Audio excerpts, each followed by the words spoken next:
Coba deh bayangkan, ada seekor hewan yang indah warnanya, bahkan gagah postur tubuhnya. Tentu kita akan menganggapnya sebagai hewan yang sempurna.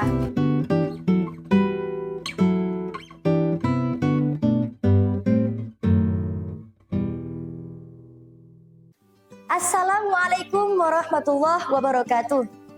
Hai teman-teman, berjumpa lagi dengan saya di channel YouTube kami, NJI Jember Channel. Bismillahirrahmanirrahim. Oh iya teman-teman, tahu nggak barusan itu kalimat apa? Ya, benar sekali, kalimat basmalah. Dalam sehari semalam, berapa kali kita mengucapkan basmalah? Apakah jarang? Apakah sering? Ataukah kita nggak baca sama sekali? Duh, kan aku kaget kalau dalam durasi 24 jam kita nggak bacanya sama sekali. Teman-teman, kalimat basmalah adalah kalimat yang sangat penting diucapkan karena ia adalah pembuka segala kebaikan. Bahkan Nabi Muhammad bersabda, segala kebaikan yang tidak diawali dengan basmalah bagaikan hewan yang buntung. Maksudnya apa? Maksudnya, kebaikan tersebut tidak sempurna atau tidak barokah. Coba deh bayangkan, ada seekor hewan yang indah warnanya, bahkan gagah postur tubuhnya. Tentu kita akan menganggapnya sebagai hewan yang sempurna. Namun, setelah diteliti lagi, ternyata kakinya putus atau buntung. Apakah kita akan tetap menganggapnya sebagai hewan yang sempurna? Tentu saja tidak. Bahkan kita akan menganggapnya sebagai hewan yang cacat. Begitulah perumpamaan sebuah kebaikan yang tidak diawali dengan basmalah. Meskipun baik, tetapi kurang sempurna. Maka dari itu, Nabi Muhammad menyarankan agar kita memulai setiap aktivitas kebaikan dengan mengucapkan basmalah. Contohnya mudah kok teman-teman. Misalnya nih ya, ketika kita mau ngaji, ucapkan basmalah. Ketika kita mau sekolah, ucapkan basmalah. Ketika kita mau membantu orang tua, ucapkan basmalah. Dan bahkan banyak contoh lainnya. Teman-teman, dahulu kala ada seorang perempuan salihah yang selalu mengucapkan basmalah sebelum memulai setiap aktivitasnya.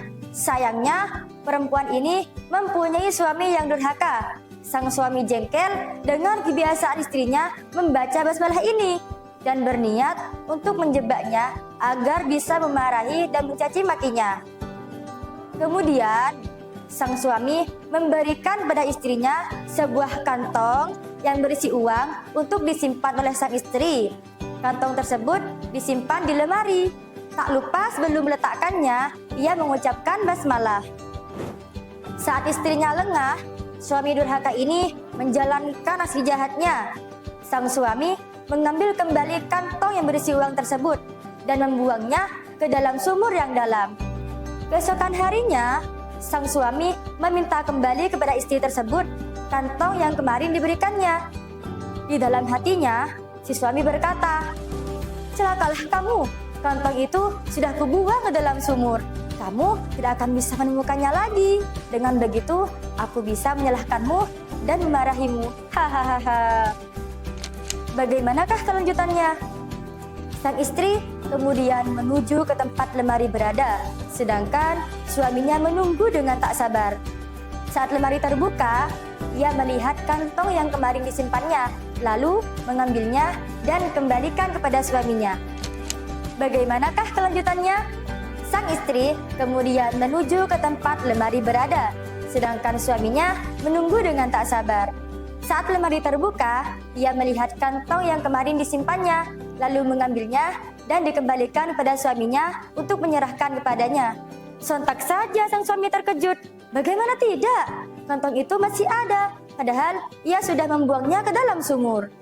Oh, ia pun sadar bahwa ini tak lain dan tak bukan adalah keajaiban yang datangnya dari Allah yang diberikan kepada sang istri yang rajin mengucapkan basmalah.